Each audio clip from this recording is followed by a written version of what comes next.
At about 3 a.m, the guards in the prison came, and the autopsy report showed that he had cut his left arm on the inside of the elbow as though he was trying to actually cut off his arm. So right there in the bend.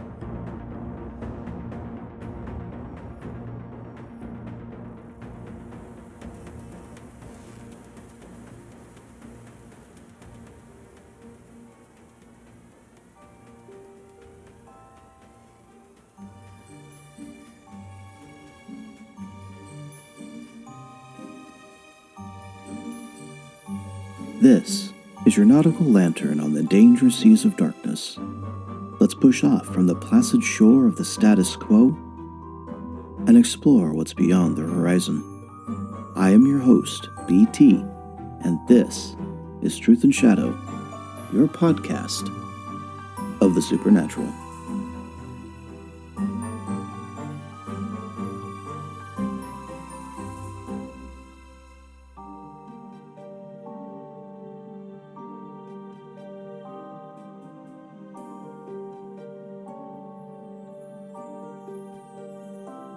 In this gripping episode, we invite you to join us on a relentless pursuit of truth as we delve into the depths of the unseen, expose sinister agendas, and shed light on the shadowy corners of demonology.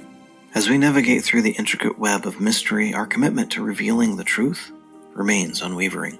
Listeners, your participation is crucial in this pursuit of truth. Together, we confront the unknown, challenge the status quo, and investigate the sinister forces which prefer to manipulate mankind. The unraveling of each layer brings us closer to a clearer understanding of this unseen world around us. Prepare for an immersive experience as we piece together fragments of information, connecting the dots that lead us to revelations and unveilings. In this ongoing investigation, we aim not merely to inform, but also empower, encourage, you, our dedicated audience, to question, analyze, and engage in the pursuit of a more transparent and just reality. We have spoken at length about the divine host. The last full episode we spent diving into the angelic and their relationship to the Godhead. In this episode, and those like it, we want to examine the evidence that forces of evil are more than simply Satan and his minions, but an entire sinister spawn of menacing, malicious malcontents, seeking to entice us away from our purpose, corrupting our image, as we are the adopted sons and daughters of the Most High. For too long have we sat idly by and allowed the lettered to tell us one thing while the documents tell us another. Going forward, I propose that the evil entities called demons are not fallen angels. Don't get me wrong, angels fell from on high. But the demon? These are unclean spirits of the Nephilim. They are the cursed, and made to roam this world looking for a body to inhabit. When we dive into the text of Scripture and take them at their word, we are faced with two options. To accept the opinion traced to one man who converted from a heretical group that once worshipped the angelic host, namely Augustine, or acknowledge that there was a divine council, and the Torah itself is full of information regarding the heavenly court. Thus, we will be exposing and examining this idea. We will explore every corner, nook, and cranny for all evidence that shows that this existed. Meanwhile, in this particular episode, we will explore the effects of the sinister forces, learning about how they interact with man. And rest assured that when we evict them and stay true to the Lord, they flee forever. Who then are the sinister forces? They are the fallen host that fell with Satan and those watchers who fell at Mount Hermon. They are comprised of several entities the world once worshipped as gods. The entities of Canaan to the pantheon of Greece and Egypt. These malicious beings sought to usurp the rightful worship due to God Most High alone. That is, the God of Abraham, Isaac, and Jacob. Once proud to keep charge over the children of man, 200 of the host of watchers deigned to look upon the daughters of man with lust. And in doing so, they shed their heavenly bodies. The Greek word is okaterion, such that in Jude 1:6, it writes of their deprived sexual sin and how they left their heavenly station. As Genesis 6:2 says, they took wives of whom they chose and bore sons to them. This thing they shed, this okaterion, becomes the reward for Christians at the resurrection, which is what they gain, as Paul wrote in 2 Corinthians 5:2. We grow weary in our present bodies, and we long to put on our heavenly bodies like new clothing. And so it was the angels took it off, so that they can mate with humans. But know now that when those watchers had offspring, the children were called Nephilim, and they were killed in the flood. Their spirits, unclean, and had no dwelling rights in heaven, nor did they have a rightful place in hell below. Instead, as a curse, they were forced to roam the deserts looking for a body to possess. Venturing into the realm of ancient Greece, we encounter a pantheon of gods, whose stories intertwine with the fallen angels and the cosmic struggle for supremacy. From the monarchy of the Titans, where the Titans clashed with the Olympian gods, to the enigmatic figures of Prometheus and Pandora. Greek myths echo themes of rebellion, punishment, and the consequence of divine disobedience. As we unravel these tales, we find echoes of the fallen hosts seeking to disrupt the divine order, providing us with yet another cultural tapestry where the threads of mythology and the sinister forces converge. In ancient Mesopotamia, tablets recount the divine beings descending to earth, mirroring the narrative of fallen angels. The Epic of Gilgamesh, often paralleled with biblical stories, hints at a connection between the civilization and celestial entities. Turn our gaze towards Egypt. Ancient Egypt, we uncover a rich fabric of gods, goddesses that, upon closer inspection, reveal a complex interplay with the fallen host of angels and the divine council. From the enigmatic figure of Set, often associated with chaos and discord, to the tales of gods waging cosmic battles, Egyptian mythology offers a fascinating lens into the struggle between divine forces and those who sought to undermine the cosmic order. The intricate hieroglyphs on the temple walls and the myth passed down through the generations provide a unique perspective on how these sinister entities were both feared and revered in the annals of ancient history. Examining the influence of Second Temple Judaism, we find profound impact on the understanding of celestial beings and their connection to sinister forces. During this era, the Jewish community grappled with interpreting scriptures and navigating a complex spiritual landscape. The echoes of the fallen angels, the Nephilim, and their rebellious actions resonated in the minds of the Second Temple Jew. The Book of Enoch, a collection of ancient texts not included in the canonical scriptures, further expounded on the interactions between heavenly beings and earthly affairs. Scholars and thinkers of this period sought to reconcile the traditional understanding of heavenly host, angels, with the narratives that portrayed them as rebels. The Qumran community associated with the Dead Sea Scrolls engaged in a deep exploration of these themes, shedding light on their theological reflections of the cosmic drama that unfolded in their worldview.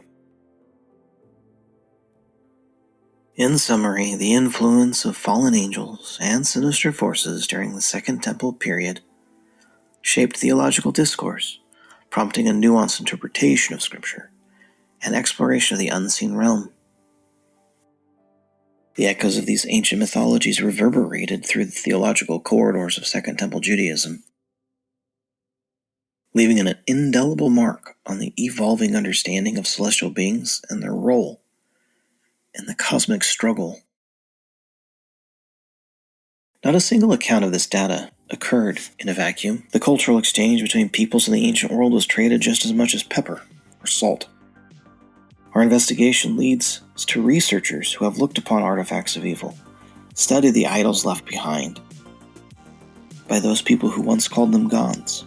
Perhaps now we can start to put the pieces together and find hope that we're not alone in this fight. That there are those who have offered prayers, have offered solace, offered thanksgiving, and a God who in our corner can defeat any of the unclean spirits, can chain up the fallen, and can send his Son to be our guide and Savior from death.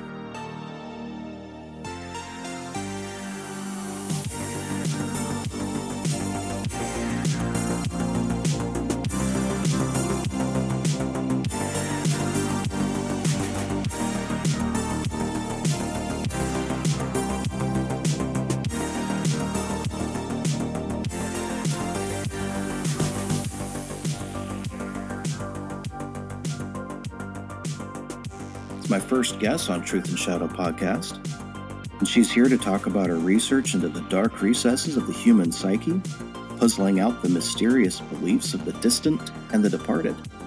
She's a historian of the human mind, an internationally published author, professor, and host of the Midnight Academy podcast. She is the renegade archaeologist, the ancestral antiquarian, the illuminator of the imagination, Dr. Heather Lynn, thank you for coming on the show. Thank you so much for having me. It is a great honor to be here. In the podcast, we've been talking about Second Temple Judaism and as it relates to angels and demons, actually. And your book, Evil Archaeology, which came out, was it 2019? Yeah, I think it has been that long now. Yep. It's been that long. And I'd read it. I'd read it in 2020 after hearing an interview of you on another podcast back in 2020. And I had found the book illuminating, especially the parts where we talk about, it was King James and his demonology. Very interesting case here. It's sort of where we start to get this idea of early modern demonology, kind of gives us a look at some of the maybe tropes and things that we get in this modern era. So it takes it into a different realm, sort of as opposed to the Near Eastern and those traditional things. It kind of gives this Western feel that we see then repeated throughout modern culture and then contemporary culture and pop culture and all of that. And so it starts to take on some familiar sort of visions. So, but King James himself, he was a monarch and known as a witch hunter, which might sound funny, but in his lifetime, he ruled Scotland and England, and he wrote a lot about demonology and witchcraft. He was known for interrogating the witches. So he had this fixation on demon hunting in particular, and he sort of started this whole witchcraft, witch trial thing. Not the witch trials from Salem per se, but just this whole ethos of going after witches. And something to point out too is historically, the people of the time, that the regular people, they weren't as interested in finding the witches. He had sort of a personal beef about the idea that a witch was involved in casting some sort of attack on him. And so he had a lot of different ideas about witchcraft and demonology, and it didn't necessarily translate into the common people. However, they ended up sort of getting into that frenzy as well. So it was sort of ruling from above and trickling down. But it was really King James who started this real push to look for the witches and put them on trial and this sort of thing. It became this complete fervor to just stamp out witches. Scotland's witch hunting is very well documented through court records and this sort of thing. And so we can see that it really picks up. And this was right around the, between the 15th century and even the 18th century, so we're looking at that early modern period. He like I said, he had a sort of a personal issue. He had a curse that he felt was put on him. He stayed in Denmark for a while with his wife. When they went on a voyage, the royal fleet went back to Scotland, and then there was this huge storm. And so James and his wife almost capsized, and another ship was completely lost. And so at that moment, it was told to him that a coven of witches had conspired with the devil to cause that storm in the hopes that they would kill both James and his new wife. Mm-hmm. So at that point, he decided that it would be all of the witches that would pay for this. This sort of starts that whole view of him going into finding the witches who are responsible. And you got to remember, too, King James Bible, he was a very devout man. And right. So this to him was not only personal at this point, but it was this moral obligation for him to look for the witches and get them gone. And this correlates back to the idea in Christianity specifically that this idea of demons are part of the religious furniture, isn't it? I would say so. I would think that's an interesting way to put it, actually. Yeah. It a little different than how the very ancient people saw demons. So this is where we have that turn that starts to take in pushing into the early modern that sort of forms how we think of demonology to this day. Right, and if we were to backtrack and we were to look backwards in time, say Socrates, he talked about the personal daemon mm-hmm. being basically what we would equivalent to a guardian angel of sorts. How would the ancients themselves examine demons? I mean, because we read about in Mesopotamia, we've got Pazuzu, you mentioned that, and evil archaeology was a big impact on you. We see it in the movie The Exorcist. But more importantly, we see Pazuzu and then Lamashtu, these two competing demons. And it's kind of an interesting story. Yes, I do focus on that in the book a bit. I did find it to be an interesting story because it challenges sort of our view of what demons are. And you made a good point with the Socrates having a personal daemon. That's even reflected in this sort of trajectory of Western thought. It wasn't until much later that we kind of take it into this realm of demons being evil and angels being good completely. It was a little murkier in the past. And if you remember, the term angel fits more with malach. It just meant messenger. Mm-hmm. And so there were these concepts of angels and demons that held a significant theological and just overall cultural importance in the past like this. And they were, in a lot of ways, like some of the ancient gods. I always joke that in even ancient Greece, you wouldn't have a bracelet that would say, what would Zeus do? Because you wouldn't emulate Zeus and his behavior because he was murderous and he right. raped, he was drunk. So this idea of, religion and these religious figures being somehow something moral or something to look to, it was just not quite the same as we have it now. So in the past, it was similar with angels and demons insofar as that they were messengers of God. But messengers, they had their own personas, they had their own sort of strengths and weaknesses, and they caused fear, of course, because they're otherworldly beings. But there were some beliefs that you could sort of control them or manipulate them even, or persuade them to do either your bidding or to just work with you. So in some ways, they were seen as just a real nuanced and benign sort of life that, could take on different forces here or there. And each of them had their own, we'll say, personalities. Some of the demons, some of the angels even, they maybe were lesser, while other ones were responsible for large, storms or cataclysmic events. So it's just a little bit different than how we think of it now as just, now we tend to want to think of it in that cinematic way, with demons being kind of grotesque and frightening, and they're always just doing bad, whereas angels are, of course, anthropomorphic. They're usually blonde-haired and glowing and in a dress and female, and and these were just not the case. And so in the case of Pazuzu and his wife Lamashtu, well, they're both pretty ugly creatures.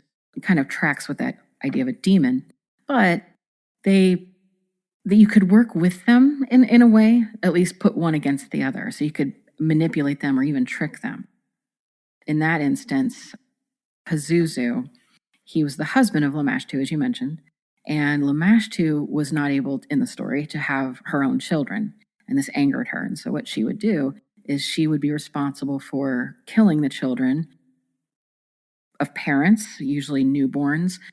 Sometimes she would cause miscarriages. And so that sort of connection lasted. So their solution to this, and this was a way to explain, of course, sudden infant death and all of these different things.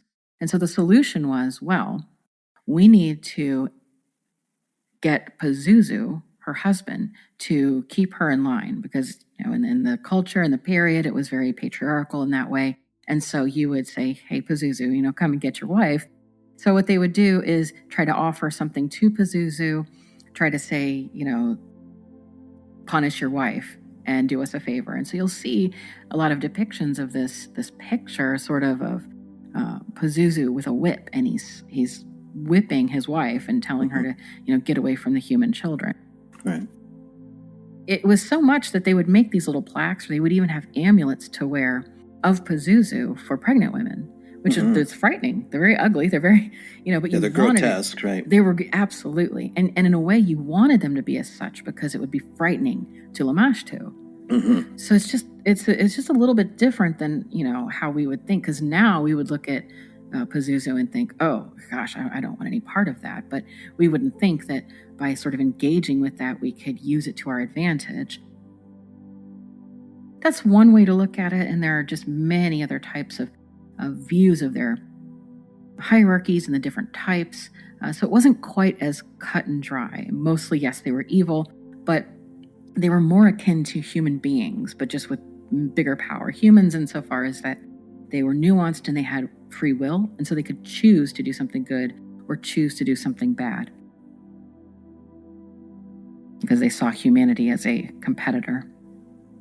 Yeah, so there's this idea that putting up the grotesque Pazuzu is a correlation with what we do, gargoyles, for example, on Gothic churches. Definitely. Yeah. Something that I found really fun in our evil archaeology was this part where you talk about the Second Temple period. And the Jews, they're coming back and they bring with them this particular demon mentioned in the Talmud, Shed Bet Ha-Kais, and I'm probably pronouncing that wrong. He's the Akkadian demon Sulak, the privy demon. Yes. The toilet... The privy demon, also known in a more vulgar term as perhaps the toilet demon. Yes, it is, and it's just another example of how prevalent these entities were, these spirits were to the daily lives of the people of the time. So they lived with them. They understood that they existed.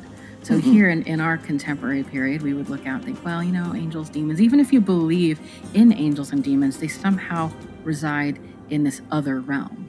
But to the ancient people, particularly in the ancient Near East, they were right there with them at all times. And you could argue now, perhaps they are still with us at all times, but our just views of it have changed. So a good example of this would be the toilet demon or the privy demon or Sulak. And so it's this demon that would essentially attack you when you were in the toilet. So there's a couple. If one, it's funny. Two, it's probably Montezuma's revenge, isn't it? Well, absolutely. But two, I think it points to something else to understand about the viewpoint of demons during that time. It seems very superstitious and something to just maybe ridicule that, oh, they were superstitious and they didn't understand science, and so they explained it via demons. And it's like, well, yes, and what's wrong with that? Because it was sort of a precursor to scientific thinking. They were trying to explain what happened. And so one of the theories is that they noticed that certain people would go to the toilet and maybe not come back. They would die. There's this big assumption that the people in the ancient world were backwards. They were just as real as any of us living today trying to understand the world as it existed. So they're not so backwards. I mean, yeah, they might not have had the same kind of technological ideas. They couldn't go to Google to find an answer. and they had to meet with whatever traditions they had. Yeah. I've talked a little bit about the Nephilim spirits. In some of the pseudepigraphical texts, they call them the bastard spirits. And within your text of Evil Archaeology, you go over some of the Egyptian gods, and one of them is Amit, and is the soul leader. This entity is really peculiar to me because he could take these people's souls who are big sinners, and they basically make them wander around the earth for basically eternity. And it really sounds similar to the way the bastard spirits of the Book of Enoch and the way the Nephilim work. Yeah, and it is, important to remember that none of this happened in a vacuum. And so these people all throughout time had trade and shared ideas, and albeit it might have been less efficient than we do it now, but word got around and people shared their ideas and they shared their religious views to certain extents. And this was something that, we do see sort of over and over again, this idea that there were ghosts or spirits that somehow left the world in a way that was undesirable or tragic or something sad or even sinister. So those spirits would then walk. So it's very similar to what we have now, this idea of ghosts. I mean, generally when you hear about a ghost haunting a house, aside from what seems to be the idea that they're always from the 1800s, aside from that, they seem to have always died a tragic death or a violent death. It wasn't like, well, I died peacefully in my sleep and now I'm haunting your house. It's usually something that makes it so that they're not at peace and then they have to roam. And so it's perhaps just a way anthropologically that we grapple with the feelings of dread that we may feel when we feel that we're encountering such a spirit. But it could be a projection, it could be such. But it is interesting to see that very, very similar ideas here. But yeah, Amit was another, in a way, a grotesque too, as depicted with the head of a crocodile and front body of a lion, and back took the form of a hippo. And this was a sort of amalgamation of what the Egyptians thought were the most dangerous animals, and rightfully so. And so they thought, well, what's the most horrible and brutal creature we can put together? And there was Amit. She's considered, strangely though, too, like Sekhmet. If you're familiar with Sekhmet too, these are protectors.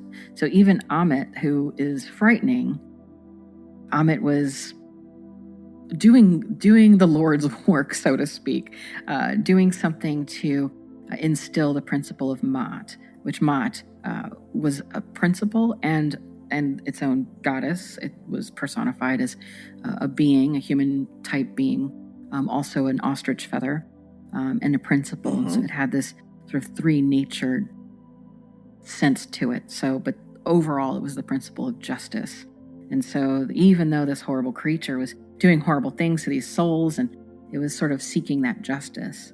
So again, it was demonic, but there was some sort of sense and order to it. There's a lot more usual story that goes along, or explanation or rationalization. And like we mentioned about the toilet demon, back to that, the way that they were viewing the world, they were trying to explain some of these issues, and they were close. They started having like maybe a diagnostic set of criteria that would say, okay, you're more likely to be attacked by this so-called toilet demon if you are male, older, perhaps overweight. And these things were documented. And so if you think, well, what would all of that have in common? I mean, you could say, well, much like Elvis, people. Absolutely. People there you sometimes, go. Yeah. He was attacked by the toilet demon. That's exactly it. So they were trying to figure out their world. And I don't think that it's, and who's to say too, that spirit, I mean, these are forces. I mean, we think of them as spirits, like, woo, ghosts, but these were words for forces of nature. And Absolutely. so, cardiovascular disease culminating in an event on the toilet that ended it all, I think that's definitely a force beyond our immediate control. So I wouldn't fault them a bit. But yeah, poor Elvis. We're drawing a line. We're kind of proving that the idea of otherworldly forces or unexplainable, sinister forces exist in the world, and they're part of people's day-to-day living. And that means We started with our conversation with King James because I wanted to show something in the medieval era. And then we went back to Mesopotamia. We went through Second Temple period. And now I want to talk about one particular story. This man, this serial killer, believed himself to be sacrificing for a demon or some kind of entity. And he called himself Pazuzu. Yeah, so this was one of the things that I think inspired me to write the book overall, believe it or not. Initially, it was a bit of The Exorcist, the film. I had always been intrigued by the beginning of the film where the priest is at an archaeological excavation in Iraq, and then they pan to what ends up being a statue of Pazuzu. And it's not necessarily focused on in the film. It's sort of a passing thing. You do see that image then flashed again later during the exorcism scenes. And I always was intrigued by that because I guess I always had a thing for archaeology, but that was interesting. And that movie was frightening and a big part of my life growing up. And, I was raised Catholic. So, that was the forbidden movie. And of course I saw it at probably 7 years old, which not the time to see the movie, but I did, and it frightened me. So that stuck with me, and I was very curious. And so I ended up reading The Exorcist, the book itself, and it talks about the palace of Ashurbanipal and, all of these descriptions of the demon Pazuzu that is a real demon, of course, as we discussed with his wife Lamashtu. And so that inspired me a little bit. It hung out in the back of my mind, and then I was reading a story that came up in my newsfeed some years ago. And it was a story about a man named Pazuzu. And I thought, okay, that's an interesting choice of names. So, of course, I looked into it. And so this was in 2014. There was a man who legally changed his name. His name was very common. It was John Lawson. Okay. So then he said, you know what? I'm naming myself Pazuzu Algarad. So why would he do this? Well, he struggled with what his mother said were clearly mental health issues. We don't really know the extent of what was going on in his life or what his mental health issues were, but he started going after neighbors, collecting them, so to speak. He would recruit even a sort of group of people that were friends, also maybe disenfranchised, and he got them to help him torture and murder and then eventually cannibalize local strangers from the area. And this happened in North Carolina. And then he started burying them in the backyard of his home, which was actually his mother's home. And so, of course, when they find this out, they give him this psychiatric workover, and there's a report, and they talk to him, and it all comes out what was going on. And now this, and I explain it in the book a little bit, there were pictures and video taken of his house when they went in to find the bodies and investigate. And what was wild was he had Sumerian markings, cuneiform, Pazuzu, and other sort of demons, and also Anunnaki. He had occult symbols all over the wall, and it was quite something. He had his kitchen was where he sort of prepared the bodies for consumption, and the whole thing from just top to bottom was just Mesopotamian demonology. And so it was clearly disturbing. So in the follow-up psychiatric report, he said that he was practicing a Sumerian religion that involved a monthly blood sacrifice of typically at the time a small animal, and it would progress into human beings, of course. He started doing it in what he called the Black Moon, and he did this in honor of the demon Pazuzu. Now, when he says he practiced the Sumerian religion, there's no indication that he knew what this religion was or what, but he claimed that he had been in contact with Pazuzu, and so he was worshiping Pazuzu. He was doing this for Pazuzu. So he was arrested, clearly, and charged with first-degree murder, and he and his girlfriend and some friends that he had help him with this, were all charged and whatnot, and so sent him to prison, for a while, and he was waiting on the court arraignment, and he kept panicking, saying, I need to be able to do my ritual. I need to appease the demon. And they're like, yeah, okay, buddy, get back in your rubber room.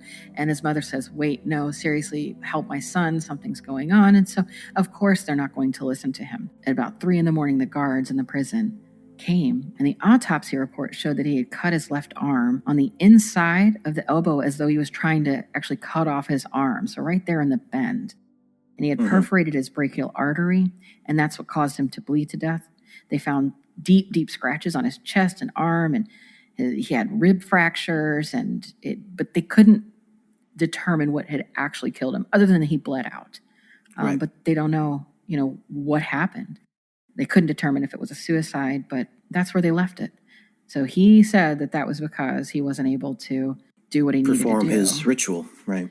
And so that got me thinking. It just really struck me because I thought, we're using Pazuzu, for instance. Pazuzu had this amulet. We have all this evidence about Pazuzu because there's so much cultural material left behind. He was very important to people in ways that we have a hard time maybe grappling with. Think about amulets of this ugly creature around a pregnant woman's neck for safety. It just seems preposterous. But then you have this film, The Exorcist, a deeply sort of religious cult classic that is showing what is supposed to be some of the most frightening images and most anti-Christian images to try to rally you up and get you very afraid in this cinematic world. And so they choose Pazuzu, and here it goes, just Pazuzu. And I'm like, wow, it just reaches so far into our modern world. But then at the same time, here's this guy in North Carolina. It's not clear as to how he found out about Pazuzu or any of this, but it influenced him to do heinous things against humanity. When people then say, it just got me thinking, when people say, well, there's no such thing as demons. Demons are fake. It's like, well, sure, perhaps in this like biological way. I'm not, one to suggest that I see a demon right in front of me and I'm going to be able to, take a culture off of his skin and like look for something under a microscope, etc. But to steer away for a moment from that strictly materialist viewpoint, it starts to get you thinking, well, does it even matter if there is this materialist basis for a demon? Because it doesn't. In my view, it didn't, because it inspired the actions of this human being to become the demon. So I think that set me off into a whole different way of exploring demons and angels, and even strangely enough, perhaps aliens and extraterrestrials. Right. Because I started looking at the situation not so much as these like creatures, these Hollywood creatures, but rather maybe more like thought forms. Clearly they're spiritual beings, but even if you say, let's not talk spiritual, let's get the religion out of it. So, we usually butt up against materialism and religion, and that's fine. These are two different worldviews, but what if we look at it a different way? And so, I started looking at it as what they call now discarnate entities. Just this idea that perhaps there's a different dimension, perhaps they are in front of us, that there could be a whole host of explanations potentially, but just to sort of steer the conversation a little bit away from the hardcore materialist or hardcore spiritualist to see if we can find any insight into the true nature of this phenomena and how it's working in our world today, because I do think it works in our world today. And I think that when we relegate ourselves to just simply think of demons as like, little red guys with, curly mustaches and a red trident or a poker, and I think it just minimizes the situation and then allows evil to prosper, really.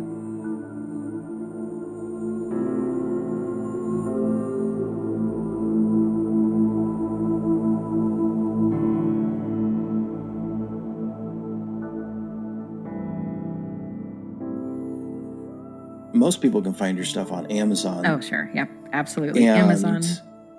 Where else could people find you? Well, probably the best place is just my website at www.drheatherlynn.com. And that's Lynn, drheatherlynn.com. And there I have, some articles. I have my books are available, just all sorts of things. So, yeah. And then you recently advertised that you were going to be on Ancient Aliens again. Do you know what time that one's going to drop? Is it next year, 2024? I don't know exactly. It's the new season coming out, so I think they're in the season 20 it will be. Yeah, I don't even know anymore. Isn't that wild? It's been on forever. I know it was so different. Right. I did it a long time ago, and I sort of was like, yeah, I'm not doing this again. I will say I didn't have the best experience for a lot of reasons. Everybody's great, so no complaints there, but nice. There was some issue there with, some we'll call them colleagues and this sort of thing, and I was like, I don't know, but I was glad. Yeah, you got to meet Tsoukalos. He's pretty awesome. He's the guy. If it's I'm not saying it's aliens, but it's aliens, right? Yes, and you know what? People want to like diss him. I know he's the meme guy, and I know he's, he seems pretty ridiculous, but he is a genuine person, and he is Right. he knows he's the meme guy. He is he has fun with it, and he looks at it in a way that is like, well, we're reaching people, and I love that. And he's a very genuine person, and so yeah, most everybody there, I love the people in this field, and the producers of Ancient Aliens there. I will say this, I know you'll see a lot of things online with people saying, well, it's disinformation, or they're just this, that, and the other, they have agendas. And I will say from firsthand experience, as someone who's very, very skeptical of everybody with agendas, the individuals that I've collaborated with there, they really do want to get to the bottom of things, and they're free speech advocates, and I think the world of them. And just because they, make an entertaining show, it doesn't mean that they aren't seriously committed to the cause. And so, big props to Ancient Aliens and Prometheus Entertainment. So the episode, I don't have the episode number. I do know that the episode name is called Secrets of the Sumerians. Ooh, that sounds nice. Cool. So are you going to become I'm not saying it's demons, but it's demons meme? I'd love to, but hey, I don't think I have the hair for that. Not enough hairspray will hold this thing up.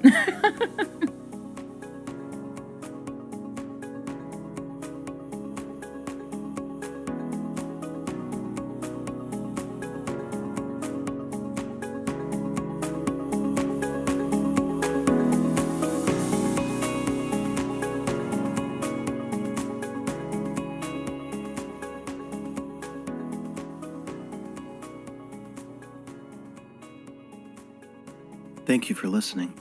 This is a free podcast based upon the value for value model.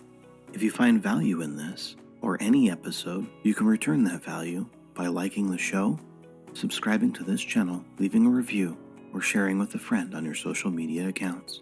You can also donate on my website. Thank you again. This is BT for Truth and Shadow Podcast.